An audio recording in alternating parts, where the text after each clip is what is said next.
Un espacio para todas las comprometidas con la actualidad desde un punto de vista más humano, crítico y real. Un lugar para conversar de todo, para encontrar respuestas, pero también hacernos más preguntas. Un sitio donde tú y yo nos podemos sentar a arreglar el mundo, pero también descubrir aún más el universo infinito y maravilloso de ser mamá, pareja, trabajadora, amiga y sobre todo mujer. Hoy te invito a unirte al club y formar parte de Mamá Periodista.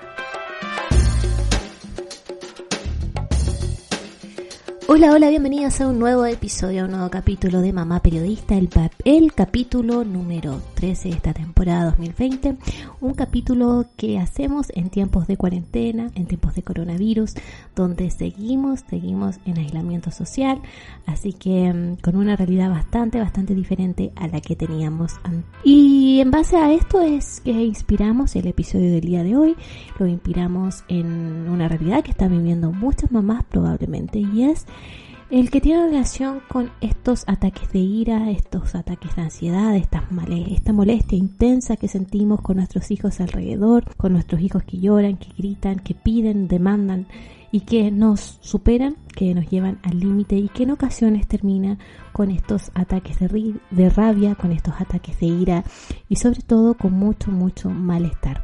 ¿Por qué nos sucede esto? ¿Cómo podemos tratarlo? Y sobre todo, ¿o cuándo deberíamos pedir ayuda? Lo conversamos en el capítulo que te presento a continuación.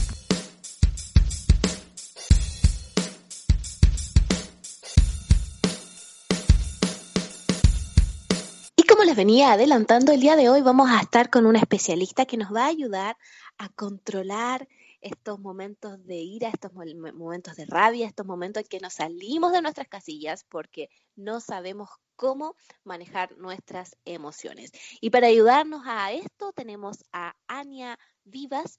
Ella es psicoterapeuta y especialista en salud mental. ¿Cómo estás, Ania? Bienvenida a Mamá Periodista. Muchas gracias por la invitación. Estoy muy contenta de que este tema se aborde cada vez con más frecuencia. ¿Por qué? Porque como mamás necesitamos herramientas para poder enfrentar a estos desbordes emocionales que tenemos con mucha frecuencia. Exactamente, es más común de lo que creemos y por eso quisimos conversarlo el día de hoy. Y para partir me gustaría que me contaras un poco qué sucede en el cerebro nuestro cuando nos convertimos en mamá. Porque algo nos pasa que todos, de hecho los estudios lo dicen también, que nuestro cerebro se ve modificado de cierta manera desde el momento del embarazo incluso, pero cuando nos convertimos en mamá algo pasa. ¿Qué pasa con nosotras en ese instante? Bueno, hay muchos estudios, ¿no? De la parte neuroquímica, de la parte biológica, de la parte física, ¿ok? Que si bien demuestran de que el cerebro hace un cambio y fisiológicamente el cuerpo obviamente responde a este cambio, hay algo más allá de lo fisiológico, algo más allá del cuerpo, ¿no? Hay algo que es ponerse en la piel como una transformación y me gusta mucho y me encanta explicarlo a través de esta metáfora porque es la forma más fácil de sentir que realmente sí, yo pasé por eso y nadie me dijo que eso era así. Resulta que cuando somos niñas tenemos que pasar un proceso de transformación para convertirnos en mujer, ¿no? Este proceso es la pubertad, pero lo vamos a ver como una oruga, la niña oruga que debe envolverse en una crisálida para transformarse y luego salir y ser una mariposa mujer. Cuando somos mamás o cuando nos convertimos en mamá, desde el instante en que vemos esa prueba de embarazo positiva o desde que vemos esa ecografía, escuchamos el latido del bebé, empieza de nuevo una transformación. Entonces, esta mujer oruga que debe volver a encerrarse en su crisálida de 9 meses para salir como una mariposa mamá. Y resulta que este proceso de transformación es doloroso, es difícil, quita mucha energía, genera demasiadas expectativas y tenemos tal cual. Imagínense una crisálida que está guindando en una ramita de cualquier árbol, no importa. El punto es que ella tiene que luchar contra el aire, contra los otros insectos, contra las hojas que caen de otros árboles, para no caerse ella de ahí, para poder completar su proceso de transformación. ¿Qué es lo que pasa normalmente cuando salimos embarazadas? Lo mismo, tenemos que luchar contra las opiniones, contra la forma adecuada que nos indican que deberíamos hacer las cosas. Entonces es un proceso doloroso, es un proceso difícil que no se vende así. La maternidad se vende como un cuento maravilloso de hadas, como una historia rosa con un final feliz cuando ya tienes al niño ahí y todo es mágico. Y resulta que no es así. Resulta que justamente en el momento en que te entregan esa maravillosa persona que hiciste, empiezan estos pensamientos cuestionando, ¿será que lo voy a hacer bien? ¿Será que esto era lo mío? ¿Será que esto era lo que yo quería? Y Y todas eso es esas cosas. absolutamente normal, o sea, cuestionarte, porque si bien hay una frase muy, muy cierta que dice que cuando nace un niño, nace una nueva mujer también, ¿no? Y en ese nuevo nacimiento hay cuestionamientos. Hay cuestionamientos que se ven em, forzados por el medio externo, por lo socialmente aceptable, porque no nos permiten equivocarnos y aprender de nuestros errores. Simplemente las personas que se nos acercan desde el aprendizaje de sus errores, imponiendo cómo deberíamos hacer las cosas, sin dejarnos espacio para nosotros poder decidir. Entonces, Eh, ¿qué es lo que pasa Ajá. en el cerebro de la mamá? Psíquicamente hay una fractura, hay un cambio, hay un proceso de transformación donde ahora quedo en cero y empiezo a elaborar el duelo, porque es como que si elaborar un duelo de ya yo estar sola, ya no estoy sola, ya mi yo mujer viene y el yo mamá le quita casi todo el espacio, porque no, al primer momento no sé cómo hacer el equilibrio entre mis tres roles, mamá, esposa y mujer. Entonces el rol de mamá se lleva a todos los demás. Y mientras me voy ajustando, tengo este sufrimiento o estos pensamientos de, ¿será que lo estoy haciendo bien? Y empieza la culpa a salir por cualquier cosa que yo crea que no estoy haciendo bien. La culpa y también las inseguridades, y esas inseguridades que vienen soportadas quizás o potenciadas por los mismos cercanos, porque hoy día convertirse en mamá es una decisión para valientes, yo siempre lo digo, no cualquiera hoy día se atreve a tener hijos, y cuando se tienen hijos se convierte casi, como tú bien explicabas, en que la mamá tiene que ser la mujer perfecta y saberlo todo y hacerlo todo bien porque es la mamá, cuando no es así, claramente. Y, y cuando vivimos este cambio en nuestra vida, cuando llega nuestro bebé hermoso, precioso, que amamos, y que a veces no es tan así, porque también eso pasa mucho, nuestro niño hermoso empieza a crecer y comienza a mostrar su carácter. Y ahí comienza, en el fondo, a ponerse a prueba también nuestra tolerancia y sobre todo nuestra paciencia. ¿Por qué es tan importante que tengamos y que estemos preparadas psicológicamente, psicoeducadas para este proceso que comienza, en el cual la paciencia se pone al límite? Precisamente porque es el proceso de vínculo, ¿no? Hay que estar preparada para el vínculo que yo voy a generar con mi hijo. Y el vínculo va a depender de cómo fue el embarazo y si fue o no planificado, si fue o no deseado y si el niño es o no es querido en los primeros meses. Lo dijiste y es algo que pasa también, es frecuente.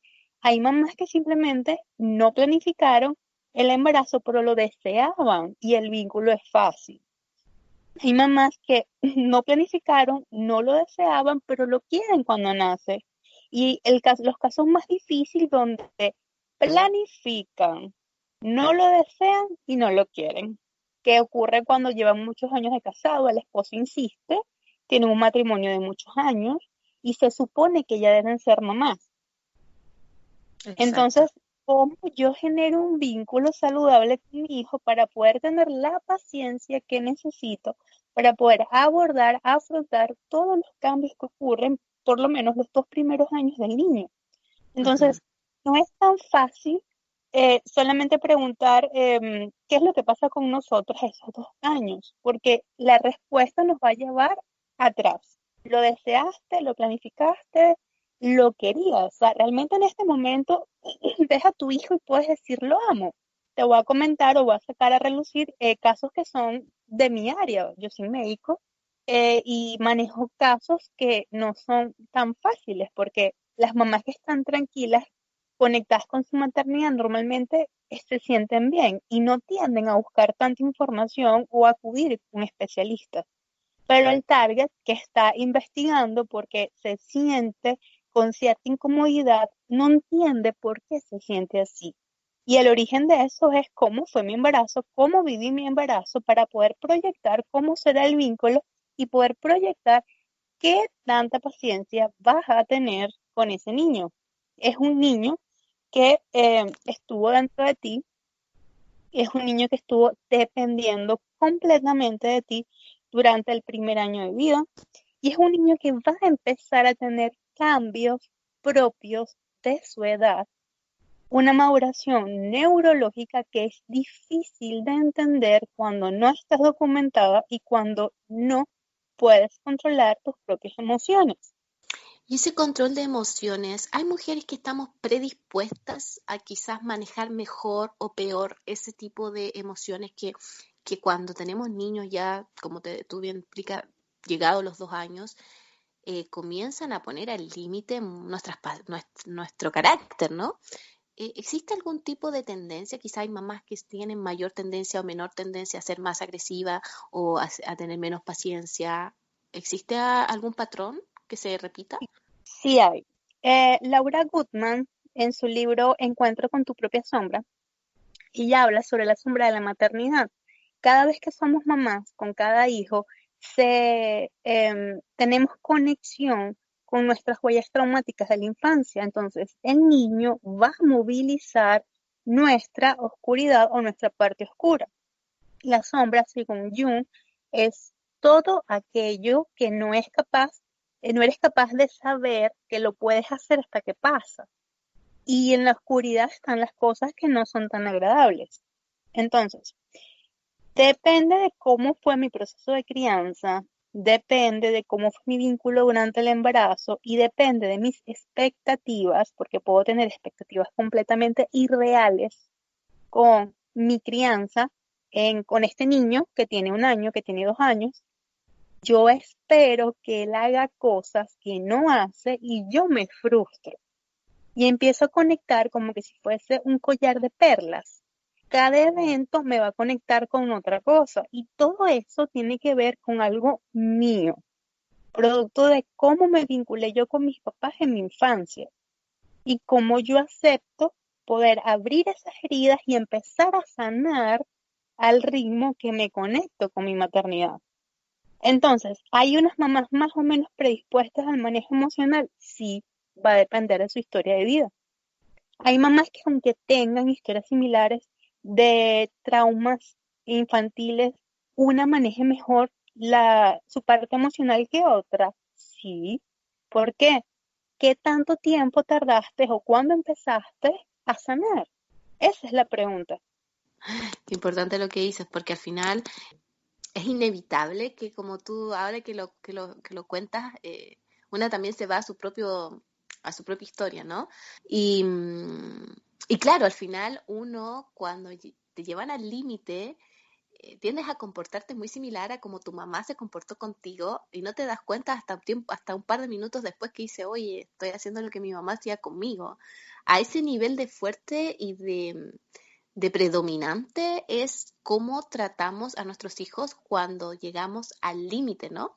Y ahí va mi siguiente pregunta. ¿Cuál es el límite? ¿Cuándo un enojo se convierte ya en un ataque de ira, en un ataque de ansiedad? ¿O cuando yo ya estoy practicando algún tipo de maltrato con mi hijo? La respuesta es cuando tú lo decides. Cuando mi rabia me va a hacer explotar, cuando así lo decidas y así lo permitas. ¿Por qué? La emoción, cualquiera de las emociones básicas, vamos a hablar de tristeza, miedo, rabia, o alegría son emociones básicas porque generan cambios fisiológicos evidentes en el cuerpo y que otra persona puede notar y